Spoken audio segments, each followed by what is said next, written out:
Boa tarde a todos.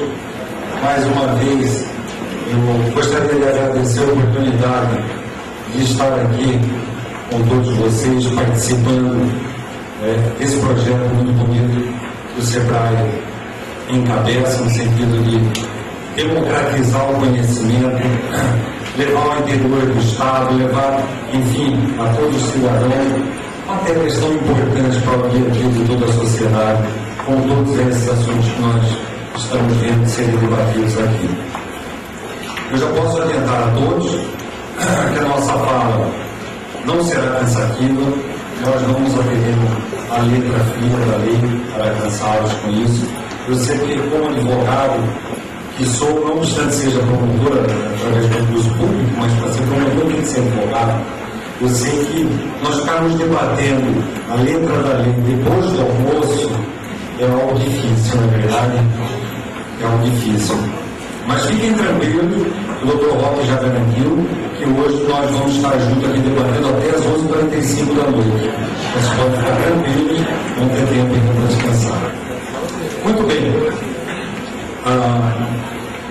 Falando sobre a obrigatoriedade da lei das micro e pequenas empresas, eu coloco ali corrupção. Em uma acepção literal, a palavra corrupção deriva do latim corruptus, que significa quebrado em pedaços, e, em um segundo entendimento, significa apodrecido, pútrido. Muito bem. Assim corromper significa tornar pútrido, podre, significa corromper. Muito bem. Dentro desse parâmetro, corrupção política, uso ilegal por parte de governantes, funcionários públicos e agentes privados também, do poder político e financeiro de organismos ou agências governamentais com o objetivo de transferir renda pública ou privada de maneira criminosa para determinados indivíduos ou grupo de indivíduos ligados por quaisquer laços de interesses comuns. Eu acho que isso é muito simples. E agora todos devem estar se perguntando. Esse doutor Mauro Zacas, que está mais perdido que cachorro tem um caminhão de mudança. Ele veio aqui falar sobre a obrigatoriedade da lei geral, e nós estamos vendo que ele já começa falando sobre corrupção.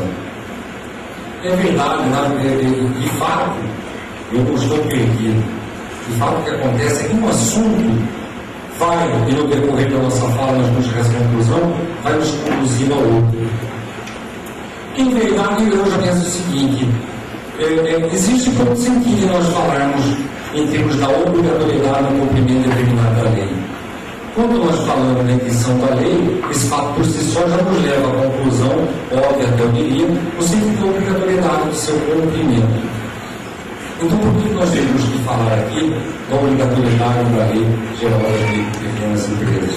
E por que isso vai nos levar no decorrer do nosso bate-papo, vai nos levar à conclusão de que esse assunto, muito bem, tenho certeza que, como nós já estamos hoje fechando esse ciclo de debates, de palestras, todos os senhores e as senhoras já estão craques na lei geral das microempresas, empresas de pequeno porte, na lei complementar 123/2006. Qual é o primeiro aspecto interessante que nós temos que considerar com relação a essa lei e já entrando no contexto da obrigatoriedade da implantação dessa lei em todos os municípios? Que essa lei é importante porque ela, como o próprio nome já diz, ela trata das microempresas e empresas de pequeno porte. E a própria Constituição, se nós olharmos o artigo 170, inciso 1 e artigo 179, nós vamos perceber de forma muito transparente como existe a prescrição constitucional para o tratamento diferenciado. Se não, vejamos, para o artigo 170, inciso 9. A ordem econômica, fundada na valorização do trabalho humano e na livre iniciativa, tem por fim assegurar a todos existência digna, conforme os ditames da justiça social, observados os seguintes princípios. Inciso 1. Tratamento favorecido para as empresas de pequeno porte constituídas sob as leis brasileiras e que tenham sua sede e administração no país. O artigo 179 da Constituição por sua vez, já determina o quê? Que a União, os Estados, o Distrito Federal e os municípios dispensarão às microempresas e às empresas de pequeno porte, assim definidas em lei, tratamento jurídico diferenciado, visando incentivá-las pela simplificação de suas obrigações administrativas, tributárias, previdenciárias e creditícias, ou pela eliminação ou redução destas por meio da lei. Muito bem, eu acho que esses conceitos, a letra da lei, ela se mostra bem transparente. Com relação a esses conceitos, eu acredito que nenhum dos senhores ou das senhoras tem qualquer dificuldade em perceber acerca da necessidade desse tratamento diferenciado.